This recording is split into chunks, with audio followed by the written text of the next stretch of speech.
सासू अनिताताई म्हणतात, "सुनबाई, मी खाण्यापिण्याची अजिबात कमतरता भासू देणार नाही. तू काहीच काळजी करू नको. तुझे आईवडील पहिल्यांदा आपल्याकडे येत आहेत. मला आधीपासूनच पाहुण्यांचे स्वागत करायला आवडते आणि त्यांना चांगले चांगले पदार्थ बनवून खायला सुद्धा आवडते. मी खूप चांगलं जेवण बनवते. पण सुनबाई, मी स्वयंपाकघर सांभाळते. तोवर तू वरच्या मजल्यावरील साफसफाईचे काम करून घे, कारण मला दोन्ही कामे करता येणार नाही." "काय आई, मी तुला रात्री सांगितलं होतं की मला एवढी कामं झेपणार नाही. तसेच मला वेगवेगळ्या प्रकारचे खूप खाद्यपदार्थ बनवायचे आहेत. त्यामुळे तू साफसफाई कर आणि मी स्वयंपाकघरात सर्व जेवण बनवते. तेव्हा तू स्वयंपाकघरात अजिबात लक्ष देऊ नकोस." अशा प्रकारे अनिताताई त्यांच्या सुनेला राधिकाला सांगत होत्या. त्यावर राधिका म्हणाली, "आई, मला एवढं मोठं घर साफ करता येणार नाही. त्यात मला पार्लरला जायचे आहे." "अगं मग पहिले साफसफाई कर आणि त्यानंतर पार्लरला जा." हे ऐकल्यावर राधिका रागात म्हणाली, "जर मी साफसफाई करत राहिले तर मला माझे केस कापता येणार नाही आणि मग दुपारपर्यंत सगळे येतील. तोपर्यंत मी घरची कामे करत राहायची का? तसे तर मी रोज जेवण बनवते. कधीतरी तुम्हाला माझ्यासाठी काम करावे लागते. तर तुम्ही माझ्यावर उपकार करत असल्याचा आव आणून मला लाजवू नका." तेव्हा अनिताताईंच्या शेजारी बसलेला अनिताताईंचा मुलगा संकेत म्हणतो, "अगं राधिका, तू कशी वागत आहेस? तू कशी बोलते आईला? आई नेहमी तुला स्वयंपाकघरात मदत करते आणि आईचं वय बघ, तिचं वय झालंय. सगळं काम करायला तिच्या अंगात एवढी ताकद आहे का? तरी एवढं जेवण बनवून घर कशी काय साफ करणार आहे ती? तू जाण्यापूर्वी किमान एक तरी काम कर. आईने तुला काम करण्यास किंवा स्वयंपाक करण्यास सक्ती केलेली नाही." ती एवढंच म्हणाली की "तुला जर सर्व कामे करता येत नसतील तर तू थोडी मदत तरी कर." संकेत असं बोलल्यावर राधिका रागारागाने बडबड करू लागली, "हो हो, तू सुद्धा आईपेक्षा कमी नाहीस. तू तर माझी धाकटी सासू होण्याचा प्रयत्न करतायस. लग्नानंतर 4 महिन्यात मला समजले आहे की तू फक्त तुझ्या आईचंच ऐकतोस आणि नेहमी तुझ्या आईची बाजू घेतोस. अरे, माझा आनंद तुला पावला जात नाही का?" तेव्हा अनिताताई म्हणतात, "अगं राधिका, जरा मोठ्याने बोल. तू काय बोलत आहेस ते मला अजिबात ऐकू येत नाही." तेव्हा राधिका डोळे फिरवत म्हणते, "मी फक्त माझ्या खोलीची साफसफाई करते. त्यानंतर आपल्या नवऱ्याला म्हणते, तू तुझ्या आईला सांग की जेवण झालं की घराची साफसफाई कर." एवढं बोलून झाल्यावर पाय आपटत झाडत उचलत राधिका आपल्या रूमची साफसफाई करण्यासाठी निघून जाते. साफसफाई करून झाल्यानंतर पटापट तयार होऊन ती पार्लरसाठी निघून जाते. तोपर्यंत संकेत किचनमध्ये आपल्या आईला मदत करण्यासाठी पोहोचला. खरं तर संकेत अनिताताईंचा एकुलता एक मुलगा होता. अनिताताईंचा नवरा 20 वर्षापूर्वीच हे जग सोडून निघून गेला होता. तेव्हा संकेत फक्त 6 वर्षाचा होता. संकेतचे बाबा सरकारी नोकरीत असल्याकारणाने अनिताताईंना पेन्शन मिळत होती. त्या पेन्शनच्या पैशात आपल्या मुलाला शिकवून मोठं केलं होतं. त्यासोबत चांगले संस्कार सुद्धा त्यावर केले होते. ते मायलेक नेहमी सोबत असल्यामुळे त्या दोघांच्यात एकमेकांबरोबर मैत्रीचे नाते सुद्धा निर्माण झाले होते. त्यामुळे आपल्या जवळच्या मित्रांप्रमाणे ते दोघे आपल्या गोष्टी एकमेकांबरोबर शेअर करत असायचे. अनिता जेव्हा किचनमध्ये एकटं काम करत असायच्या तेव्हा लहानपणापासून संकेत त्यांना किचनमध्ये जाऊन काही ना काही मदत करायचा. कधी लसूण सोलायला मदत करायचा तर कधी इतर कामांमध्ये. अशा प्रकारे तो जास्त वेळ आपल्या आईसोबत किचनमध्ये असल्यामुळे किचनमधील बहुतेक काम तो शिकला होता. त्यामुळे जेव्हा कधी त्याला संधी मिळायची तेव्हा तो मोठा झाल्यावर आपल्या आईसाठी जेवण सुद्धा बनवायचा. जेव्हा त्याच्या आई आजारी असायची तेव्हा तो आपल्या आईची काळजी तर घ्यायचाच, पण तिच्यासाठी जेवण सुद्धा बनवून तिला खाऊ घालायचा. त्यामुळे संकेत आपल्या आईवर खूप जास्त प्रेम होते. अनिताताईंच्या माहेरी त्यांचे आई वडील, त्यांचे 4 भाऊ आणि त्यांची एकुलती एक बहीण अनिताताई होती. अनिताताईच्या नवऱ्याच्या मृत्यूच्या वेळी त्यांच्या भावांनी त्यांना खूप वेळ समजवले की ताई, तू इथे येऊन राहा. संकेत अजून लहान आहे. का उगाच एकटी कष्ट उचलत आहेस? आम्ही सर्व तुझ्या सोबत आहोत. तू इकडे ये. आपण तुझ्या मुलाची योग्य ती काळजी घेऊ. परंतु अनिता हा विचार केला की आज माझे आईबाबा आहेत, परंतु जेव्हा माझे आईबाबा हे जग सोडून निघून जातील तेव्हा माझे भाऊ आणि त्यांच्या बायका त्यांच्याबरोबर माहेरी राहणं चांगलं वाटणार नाही. म्हणून आपण आपल्या सासरीच राहिलेलं बरं. तसे माझ्या नवऱ्याची पेन्शन मला मिळत आहे, त्यांच्या हातात पैसे सुद्धा येतात. असे असताना सासरी राहून आपण आपल्या मुलाला चांगले शिक्षण आपण देऊ शकतो. म्हणून त्या आपल्या भावांना म्हणाल्या की मी माझ्या नवऱ्याच्या घरी राहते, मी हे घर सोडून कुठेच येणार नाही. तुम्ही लोक अधूनमधून इकडे येत राहा, जेव्हा गरज पडेल तेव्हा तुम्ही सर्वजण आहात ना माझ्यासोबत. असे बोलून अनिताताई आपल्या माहेरी कायम राहायला जाणार टाळत होत्या. अनिताताईंच्या माहेरी खूप मोठा परिवार होता, त्यांच्या घरात कोणत्याही गोष्टींची कमी नव्हती. पण या 20 वर्षात अनिताताईंच्या आई बाबा सुद्धा हे जग सोडून निघून गेले होते. असे असले तरी सुद्धा त्यांचे भाऊ आणि बहीण अनिताताई यांची खूप काळजी घेत होत्या. त्यांच्या माहेरी घरी एखादा कार्यक्रम असेल तर अनिताताईंना ते मोठे आग्रह न चुकवता बोलत असत. संकेत किचनमध्ये गेल्यानंतर म्हणतो, आई मी भाजी कापून देतो, तोपर्यंत तू पुऱ्या बनवण्यासाठी पीठ भिजून घे आणि डाळीला तडका सुद्धा मी मारतो. संकेत किचनमध्ये जात असताना त्यांनी एक स्टूल सुद्धा किचनमध्ये आणला होता. तो अनिताताईंना देताना म्हणाला, आई तू जास्त वेळ उभी राहू नकोस, नाहीतर तुझे पाय दुखतील. अधूनमधून तू या स्टूलवर बसत जा. आणि आई एवढ्या भाज्या बनवण्याची काय गरज आहे, 2च भाज्या बनव, रायता आणि खीर आहे जोडीला. अरे बाबा नाही, आता घरात नवीन सूनबाई आली आहे आणि तिच्या माहेरचे लोक आणि तिचे आईबाबा पहिल्यांदा आपल्या घरी येत आहेत. त्यांना 2 भाज्या करणं चांगलं वाटत नाही, कमीत कमी 4 भाज्या तरी बनवायला हव्यात. एवढ्या वर्षांनी आपल्या घरात सूनबाईच्या रूपाने कोणीतरी आलं आहे आणि त्या निमित्ताने आता आपल्या घरात 4 नातेवाईकांचे येणे जाणे सुरू झाले आहे. मला तर हे सर्व करायलाही खूप आवडते. हो आई, तुझं बोलणं अगदी योग्य आहे, परंतु तू तुझ्या तब्येतीचा पण विचार कर. एवढी सर्व कामं केलीस तर आजारी पडशील. आणि कालच राधिकाने तुला ही सर्व कामे सांगितली होती, तेव्हाच तिला मनाई करायला हवी होतीस ना. सर्व कामाची जबाबदारी तुझ्यावर सोपून ती मात्र पार्लरवर निघून गेली. ती 2 दिवस अगोदर पार्लरला जाऊ शकत नव्हती काय? तिला आज जाण्याची काय गरज होती? अरे बाळा, सुनबाई नवीन नवीन घरात आली आहे ना, ॲडजस्ट होण्यासाठी थोडा वेळ तर लागणार ना तिला. तिला थोडा वेळ दिला पाहिजे. आता तिचे वय तरी किती आहे? 20 वर्षाची असेल ती. या सर्व गोष्टी घरातील रीतिरिवाज शिकवण्यासाठी तिला थोडा वेळ लागेल. हो आई, मला सुद्धा तेच म्हणायचे आहे की राधिका आता काही दूध पिणारी मुलगी राहिली नाही आहे. ती आता 20-22 वर्षाची झाली आहे. 20-22 वर्षाची मुलगी म्हणजे काही छोटी मोठी नाही. तू उगाच तिला छोटी बनवून ठेवलायस.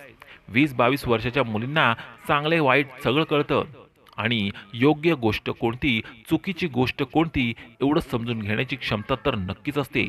तू विनाकारण तिला लहान बनून डोक्यावर उचलून घेत आहेस. जेव्हा ती तुझ्या डोक्यावर बसेल ना, तेव्हा मला सांगू नकोस की सुनबाई माझं ऐकत नाही म्हणून. मी तुला आता सांगत आहे की तिला घरातील सर्व कामे सांगत जा. घरातील सर्व जबाबदारी तिच्या अंगावर टाकायला सुरुवात कर. तू पूर्ण आयुष्य काम करू थकली आहेस ना, आता सुनबाई आली आहे तर आराम करत राहा आणि जेवढे काम होणे शक्य होईल तेवढे काम कर. सुनबाई म्हणते म्हणून जबरदस्ती काम करू नकोस.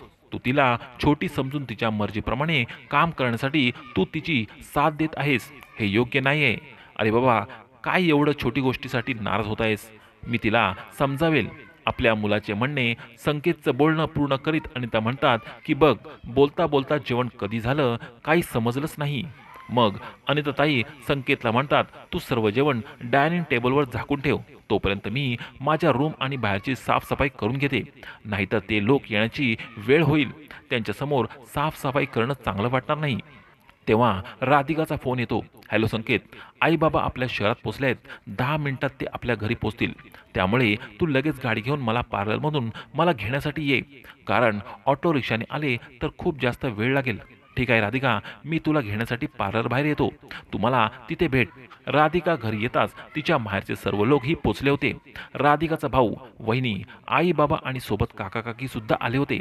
सर्व लोक मोठ्या प्रेमाने राधिकाला भेटत होते आणि हॉलमध्ये सोफ्यावर बसतात. तेव्हा अनिताताईंना समजते की आपल्या सुनेचे माहेरचे लोक आले आहेत. तेव्हा ते मोठ्या आनंदाने त्यांना भेटण्यासाठी हॉलमध्ये येतात. अनिताताई जेव्हा येऊन सोफ्यावर बसतात तेव्हा लगेच राधिका म्हणते, आई सर्वांसाठी पाणी घेऊन या ना. सर्व लोक एवढं दूरवरून आले आहेत, त्यामुळे ते अगोदर चहा घेतील, मग थोड्या वेळाने जेवण करतील. ठीक आहे सुनबाई, मी सर्वांसाठी पाणी घेऊन येते आणि चहा ठेवते. एवढं बोलून अनिताताई किचनमध्ये गेल्या. त्यांनी सर्वांसाठी चहा ठेवला आणि मग सर्वांना पाणी देण्यासाठी हॉलमध्ये आल्या. तेव्हा राधिकाच्या आई वडिलांनी एका प्लेटमध्ये काही भेटवस्तू काढून ठेवल्या होत्या. त्या वस्तू भरलेली प्लेट अनिताताईंच्या हातात देते आणि म्हणतात, सोयरीबाई, आमच्या लहान मुलाचे लग्न आहे, सर्वांनी लग्नाला या हो, लग्नाला नक्की या. तेव्हा राधिका म्हणते, आई तुम्हाला माहीत आहे का, माझ्या भावाचे लग्न खूप मोठ्या खानदानातल्या मुलीबरोबर ठरविले आहे. ते खूप पैसेवाले लोक आहेत, 4-4 गाड्या आहेत त्यांच्याकडे. तसे तर माझ्या भावासाठी मोठमोठ्या घरातील मुली सांगून येत होत्या. एकतर आमदाराची मुलगी माझ्या भावासाठी सांगून आली होती, पण काय करणार, ही मुलगी माझ्या भावाला आवडली होती ना, त्यामुळे या मुलीबरोबर नातं पक्क करण्यात आलं होतं. नाहीतर ते आमदार त्यांच्या मुलीच्या भावाबरोबर लग्न करून वरून 30 लाख रुपये देण्यासाठी तयार झाले होते. तेव्हा हसत अनिताताई म्हणाल्या, ही तर खूप चांगली गोष्ट आहे, कारण सुनबाई, मुलगी नेहमी मुलाच्या पसंतीचीच असायला हवी. आता बघ ना, तुला सुद्धा माझ्या मुलाने पसंत केले. माझ्या मुलाची निवड किती चांगली आहे. हो, मी आहेच किती सुंदर. राधिका अगदी तोऱ्यात म्हणते, आई, आता इथे बसून गप्पा मारत राहणार आहात की किचनमध्ये जाऊन जेवण बनवायला घेणार आहात? सर्वांचे जेवणाची वेळ झाली आहे. राधिका सर्व जेवण डायनिंग टेबलवर आणून ठेवते. फक्त थोडे गरम हवे होते असे राधिकाकडे पाहत संकेत म्हणाला. तेव्हा राधिका म्हणते, हो हो संकेत, मला माहीत आहे, सर्व जेवण डायनिंग टेबलवर ठेवले आहे. तसे आजचे पूर्ण जेवण मीच तर बनवले आहे, फक्त ते गरम करण्यासाठी आईनं सांगत आहे. आई, एवढं सुद्धा करू शकत नाहीत का? राधिकाचे बोलणे ऐकून अनिताताई आणि संकेत त्यांच्यासोबत तिचा दादा आणि वहिनी हैराण होतात. मग तिचा दादा म्हणतो, राधिका, तू जेवण बनवले हे कसं शक्य आहे? कारण 4 महिन्यांपूर्वी तू माहेरी आली होतीस. तू कधी किचनमध्ये डुंकून सुद्धा पाहत नव्हतीस. फक्त स्वतःच्या रूममध्ये बसून ऑर्डर करत असायचीस. घरातील कोणते काम हिला येत नाही. जर एखाद्या वेळेस घरात 4 पाहुणे आले तर काही मदतीची गरज लागली तरी सुद्धा राधिका ही रूममधून बाहेर पडायची नाही. सासरी आल्यावर एकदम ही सर्व काम करायला शिकली, हे कसं शक्य आहे? तेव्हा राधिकाची वहिनी उठली आणि किचनमध्ये जाऊन अनिताताईंना मदत करू लागली.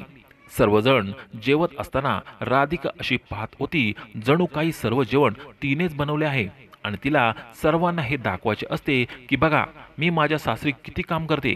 पण जेवताना सुद्धा राधिकाचा दादा वहिनी म्हणत असतात की राधिका, वाटत तर नाही की एवढे स्वादिष्ट जेवण तू तुझ्या हाताने बनवले असशील.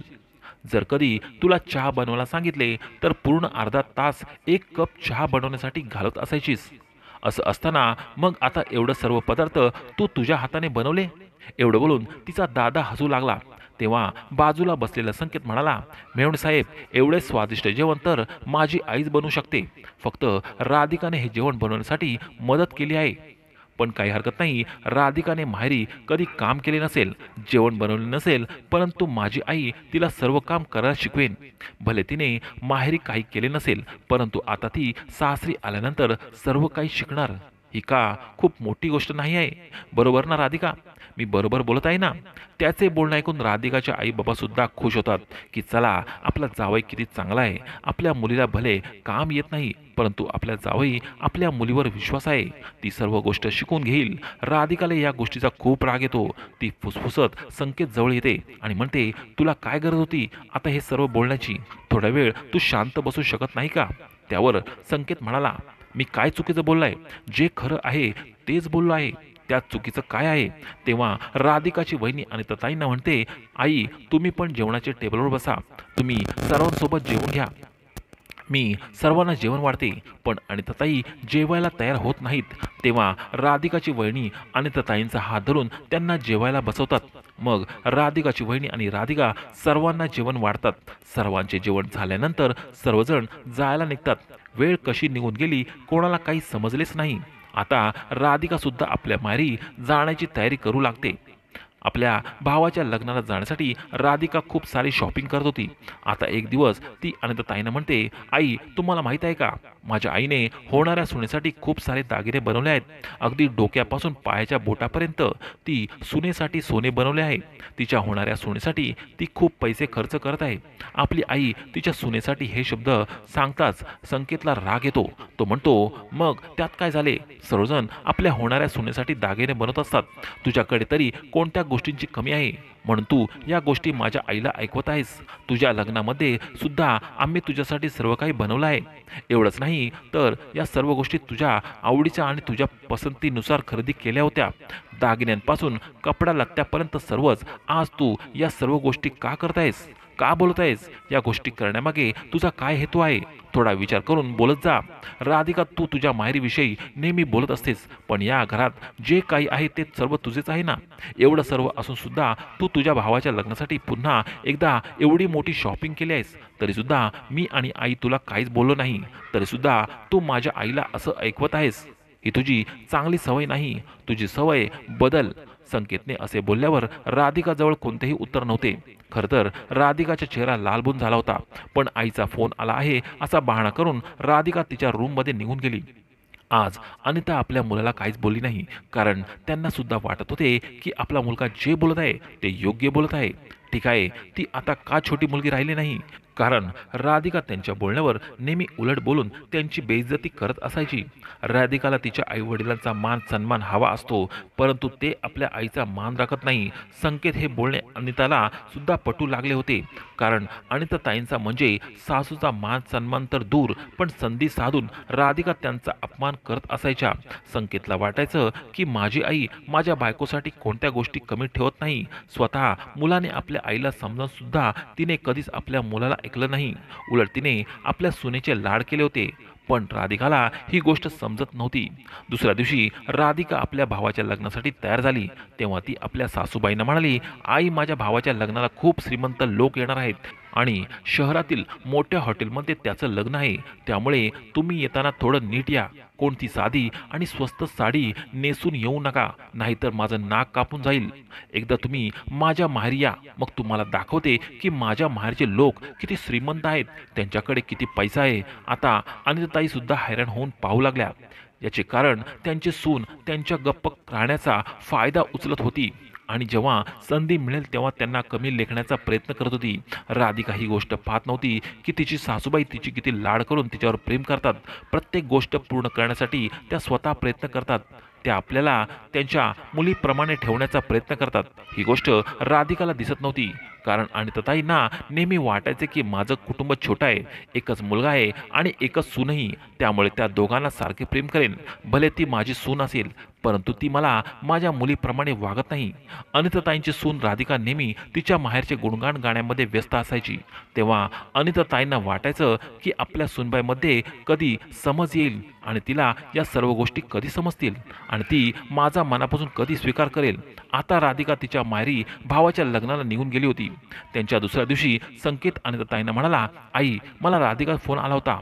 तिकडे तिला माझी गरज आहे, त्यामुळे मी तिकडे जात आहे. परंतु लग्नाच्या दिवशी सकाळी मी तुला घेण्यासाठी येईल. तू तयार राहा, ठीक आहे? कारण लग्नाच्या घरात खूप सारी कामं असतात. तू जाऊन त्यांना थोडीफार मदत कर. तिकडे गेल्यानंतर राधिका संकेतला कामामध्ये एवढी व्यस्त करते की संकेतला लग्नाच्या दिवशी सकाळी आपल्या आईला आणण्यासाठी वेळच मिळत नाही. दुपारी 12 वाजता सर्व कामातून मोकळं झाल्यानंतर संकेत राधिकाला म्हणतो की मी आता आईला आणण्यासाठी जात आहे. तेव्हा राधिका म्हणते की आईला घेण्यासाठी जाण्याची गरज आहे का? त्या स्वतः इथपर्यंत येऊ शकत नाहीत का? तुम्ही माझ्या भावाच्या लग्नात मदत करण्यासाठी आलात, त्यामुळे तुम्ही कुठेही न जाता लग्नाची तयारीमध्ये लक्ष द्या. आता काय त्या छोट्या आहेत का? त्यांना आणायला जातात ते? तेव्हा संकेत म्हणाला, राधिका, तू काय बोलत आहेस? घरामध्ये 2-2 कार असताना माझी आई बसने धक्के खात येईल का? फक्त 1 तासाचा तर रस्ता आहे. मी लगेच जातो आणि आईला पटकन घेऊन येतो. पण तेव्हा राधिकाची आई घाबरलेल्या स्थितीमध्ये त्यांच्या रूममध्ये येते आणि संकेतला म्हणते, जावई बापू, नवरदेवासाठी आलेली शेरवानी थोडी मोठी होत आहे. तुम्ही पटकन जाऊन ती बदलून घेऊन आला तर बरं होईल. आता राधिकाचा मोठा भाऊ आणि तिचे बाबा दुसऱ्या कामासाठी घराबाहेर पडले आहेत, त्यामुळे हे काम तुम्ही केलं तर फार बरं होईल. आपल्या सासूबाईंचे असे बोलणं ऐकल्यानंतर संकेत लगेच त्याच्या हातात नवरदेवाची शेरवानी घेतो आणि ती बदलण्यासाठी बाजारात जातो. जसा संकेत घराबाहेर पडतो तेव्हा राधिका लगेच आपल्या सासूबाईंना फोन करते आणि म्हणते, आई, संकेत कामामध्ये खूप व्यस्त आहे, त्यामुळे तो तुम्हाला घेण्यासाठी येऊ शकत नाही. तुम्ही एक काम करा, बसने या. राधिका फोनवर आल्यानंतर अनिताताई 1-2दा संकेतला फोन करण्याचा प्रयत्न करतात, पण नेहमी संकेतचा फोन व्यस्त होता. म्हणून अनिता कोणताही विचार न करता बस पकडून आपल्या सुनेच्या माहेरी जाते. पूर्ण घर पाहुण्यांनी भरलेले असते. राधिका आपल्या सासूबाईंना पाहत सर्वांना म्हणते, या बघा, माझ्या सासूबाई आल्या आहेत. बसा सासूबाई, बसने आल्यामुळे तुम्हाला थकवा आला असेल, पण मी तर बसमधून येण्याचा सुद्धा विचार करू शकत नाही. मला तर नेहमी कारने येण्या जाण्याची सवय आहे. तुम्ही या बसने. आणि तर ताईंना आपल्या सुनेचे बोलणे काही समजत नव्हते की त्यांची सून त्यांची प्रशंसा करत आहेत की आता सुद्धा ती त्यांना कमी लेखत आहेत. राधिकाचे असे बोलणे अनिताताईंना आवडले नाही. संकेत सुद्धा राधिकाचे बोलणे ऐकत होता. तो आईजवळ जातो आणि त्यांच्या आईला म्हणतो, आई तुला बसने येण्याची काय गरज होती? मी तुला घ्यायला येणार होतो ना. अरे संकेत, मी तुला 2-3 वेळा फोन करण्याचा प्रयत्न केला, परंतु नेहमी तुझा फोन व्यस्त येत होता. तेव्हा राधिका म्हणाली, मीच आईंना फोन करून सांगितले होते की तू कामात व्यस्त आहेस, त्यामुळे तुम्ही बसने या. ते तुम्हाला घेण्यासाठी येऊ शकत नाहीत. जर तुम्हाला जायला वेळच मिळाला नसता तर आई लग्नाला पोचू शकल्या नसत्या. तेव्हा अनिताताई म्हणतात, मी आता पोचली आहे ना, उगाच चर्चा नको. मग अनिता आपल्या सुनेला राधिकाला बोलून दुसऱ्या रूममध्ये नेते आणि राधिकाला म्हणते, तू माझा मोठा हार आणायला विसरली होतीस. हा घे हार तुझ्या गळ्यात घाल. या दागिन्यांमध्ये तू खूप सुंदर दिसशील. हार घातल्यानंतर तुझी सुंदरता अजून वाढेल. तेव्हा राधिका मोठ्याने म्हणते, आई तुम्ही कोणत्या मोठ्या हाराविषयी बोलत आहात? माझ्या होणाऱ्या वहिनीला किती मोठा हार केला आहे हे बघा. असे म्हणत राधिका आपल्या मोबाईलमधील फोटो अनिताताईंना दाखवते. हा हार बघा, या 4 बांगड्या माझ्या नवीन वहिनीला बनवल्या आहेत. राधिकाचे असे बोलणे ऐकून बाकीचे लोक अनिताताईंकडे पाहू लागतात. खरं तर अनिताताई किती प्रेमाने आपल्या सुनेसाठी हार घेऊन आल्या होत्या, पण त्यांच्या सुनेने तर सर्वांसमोर त्यांना एकदम छोटं बनवलं होतं. त्यांच्या डोळ्यात पाणी आले होते. आपल्या आईचा असा अपमान होताना पाहून संकेतला सुद्धा आपल्या बायकोचा खूप राग आला, परंतु आपल्या बायकोच्या माहेरी अपमान त्याला करायचा नव्हता, म्हणून संकेत त्याच वेळी शांत राहिला. पण गुपचूप त्याने आपल्या आईला घेऊन काहीच न बोलता लग्नातून निघून जातो. एवढ्यात राधिका संकेतला फोन येतो आणि ती म्हणते, संकेत तू कुठे आहेस? राधिकाचा घाबरलेला आवाज ऐकून संकेत म्हणतो, काय झालं राधिका? राधिका म्हणते, अहो खूप मोठी गडबड झाली आहे. जे दागिने माझ्या आईने तिच्या नवीन सुनेसाठी बनवले होते ते दागिने बाबा दुकानातून घेऊन येत होते, पण रस्त्यांमध्ये 2-4 जण आले. त्यांनी बाबांना बंदूक दाखवून बाबांकडून सर्व दागिने हिसकावून घेतले. त्यांनी बाबांना धक्का दिला. मग बाबा खाली पडले. त्यांना थोडा मारसुद्धा लागला होता. आता वरातीची वेळ आहे, दागिने अजून पोचले नाहीत. आता काय करायचं कोणाला काही समजत नाही. मला तर खूप टेन्शन आलं आहे. दागिने बिने जर वरात निघाली तर माझ्या आईबाबांचे नाक कापले जाईल. संकेतला राधिकावर अगोदरच राग आला होता आणि आता तर त्याला राधिकाला धडा शिकवण्याची चांगली संधी मिळाली होती. म्हणून संकेत रागात म्हणाला, मग मी काय करू? ते तुझे आई बाबा आहेत. त्यांची इज्जत जात असेल तर त्यांचे नाक कापले जात असेल तर मी काय करणार? मी तर माझ्या आईला घेऊन घरी आलो आहे. तेव्हा राधिका म्हणाली, संकेत तू काय बोलत आहेस? माझे आई बाबा आणि त्यांची इज्जत याविषयी तुला काहीच वाटत नाही? ते तर तुला त्यांच्या मुलापेक्षा जास्त जवळचे मानतात, पण तू तर लग्नसुद्धा पूर्ण न होता लगेच निघून गेलास. त्यावर संकेत म्हणाला, राधिका तू अगदी बरोबर बोलतेस. तुझे आई बाबा जर मला मुलगा समजत असतील, माझ्यावर त्यांच्या मुलापेक्षा जास्त प्रेम करत असतील, तर माझी आईसुद्धा तुला चांगली मुलगी मानते. ती मुलीप्रमाणे तुझ्यावर प्रेम करते, पण तू तिची मुलगी न बनता सतत तिचा अपमान करत असतेस. आजसुद्धा तू माझ्या आईचा 2 वेळा अपमान केला आहेस. माझ्या आईसारखी अपमान सहन करण्यासारखी बनलेली नाही. जर तू माझ्या आईचा सन्मान करत नाहीस तर तुला तिचा अपमान करण्याचा सुद्धा हक्क नाही. संकेतनं बोलून ऐकून राधिका रडू लागते आणि म्हणते, अरे संकेत आता वेळ कोणती आहे आणि तू मला 4 गोष्टी ऐकवत आहेस? मला तर वाटले होते की अशा परिस्थितीत तू माझी साथ देशील. तेव्हा संकेत म्हणाला, मी तर नेहमी तुझी साथ दिली आहे, पण तू काम असं करतेस की मला तुझा खूप राग येतो. नेहमी चुकीच्या गोष्टी करत असतेस. खरं तर तुझ्याकडे कोणत्याही गोष्टीची कमी नाही. जे काय आहे ते तुझे एकटीचे आहे, तरी तू माझ्या आईचा अपमान करतेस. तेव्हा अनिताने संकेतकडून फोन घेतला आणि म्हणतात, सुनबाई तू रडू नकोस, तू अगोदर शांत हो. तेव्हा राधिका आपल्या सासूबाईंना म्हणते, आई माझ्या आईबाबांकडे आता एवढे पैसे नाहीत की ते लगेच दुसरे दागिने खरेदी करू शकतात. त्यांच्याकडे जेवढे काही पैसे होते ते सर्व पैसे आता लग्नामध्ये खर्च झाले. म्हणून मी विचार करते की माझे दागिने माझ्या भावाच्या बायकोला देऊ का? 4 दिवसात ते दागिने आपल्याला परत मिळतील. कमीत कमी आता माझ्या आईबाबांची इज्जत तर वाचेल. नंतर त्यांच्याकडे पैसे येतील तेव्हा ते आपल्या सुनेला नवीन दागिने बनवून देतील. फोन स्पीकरवर असल्यामुळे संकेत म्हणाला, राधिका तुझ्याकडे कोणते दागिने आहेत? तू तर नेहमी म्हणत असायची की माझ्याकडे खूप दागिने आहेत, माझ्याकडे खूप छोटे मोठे दागिने आहेत. असे छोटे दागिने देऊन आईबाबांची इज्जत वाचवली जाईल का? छोटे दागिने पाहिले तर मुलीकडचे लोक तुम्हाला ऐकवतील. त्यात तुझे दागिने देऊ नकोस. तुझे दागिने जर तू दिलेस तर तुझ्याकडे काय राहील? यावर राधिका म्हणते, तुम्ही माझी चिंता करू नका. मी आर्टिफिशियल दागिने घालील, पण कमीत कमी माझं आईबाबांची इज्जत तर वाचेल. अरे वा, तुला तर तुझ्या आईबाबांच्या इज्जतीची खूपच काळजी आहे. त्यांची इज्जत वाचवण्यासाठी तू आर्टिफिशियल दागिने घालण्यास सुद्धा तयार आहेस. माझ्या आईने तुला खरे सोन्याचे दागिने दिले तरी सुद्धा तू तिच्या किती गोष्टी ऐकवल्यास. एवढं बोलून संकेतनं फोन ठेवून दिला. आज राधिकाला जाणीव झाली होती की ती आपल्या सासूबाईंसोबत जे काही वागत होते ते चांगलं नव्हतं. राधिकाच्या नवऱ्याने नेहमी आईबाबांचा सन्मान ठेवला होता, त्यामुळे आज राधिकाला तिच्या वागणुकीचा पश्चाताप होत होता. ती जोरजोरात रडू लागली, कारण तिला वाटू लागले जर आपण आपल्या सासूबाईंचा मान सन्मान ठेवला असता तर कदाचित आजचा दिवस पाहायला मिळाला नसता. त्या क्षणी बाहेर हालचाली चालू होतात. संकेत आणि त्या ताईंना घेऊन राधिकाच्या बाबांबरोबर काहीतरी बोलत असतो. हे पाहून राधिकाला वाटते की नक्की कोणती तरी चांगली गोष्ट आहे, कारण तिच्या बाबांच्या चेहऱ्यावरचे सर्व टेन्शन गायब झाले होते आणि त्या चेहऱ्यावर हास्य फुलले होते. जेव्हा राधिकाचे बाबा घरी येतात तेव्हा म्हणतात, खरंच माझा जावई बापू खूप चांगला आहे. त्यांनी सर्व दागिने आपल्या नवीन सुनबाईला घालण्यासाठी सांगितले आहे. सोबत अनिताताई सुद्धा स्वतःचे दागिने काढून राधिकाच्या गळ्यात घालत म्हणतात, माझ्या सुनेने असे आर्टिफिशियल दागिने घातलेले मला अजिबात चालणार नाही. माझे आता वय झाले, मला कोण पाहणार या वयात. तुझ्या भावाचं लग्न आहे, त्यामुळे तुला नटून थटून राहायला हवे. संकेत परत राधिकाच्या घरी आला होता, परंतु त्याने राधिका बरोबर बोलणं केलं नव्हतं. लग्नात सर्व विधी होईपर्यंत त्याने राधिका बरोबर अबोला धरला होता, पण राधिकाच्या मनात आपल्या सासूविषयी वेगळे भाव निर्माण झाले होते. लग्न पूर्ण झाल्यानंतर राधिका आपल्या सासूबाई बरोबर बोलायची संधी शोधत होती, पण तिला संधी मिळत नव्हती. लग्न झाल्यानंतर जेव्हा अनिताताई जायला निघाल्या तेव्हा सर्वांसमोर राधिका अनिताताईंचा हात पकडून त्यांची माफी मागू लागल्या आणि म्हणते, आई मला माफ करा. मला माहीत आहे की तुमचा किती वेळ अपमान केला होता मी. जेव्हा मला त्या गोष्टी आठवण होते ते आठवून मला माझी लाज वाटायला लागली आहे.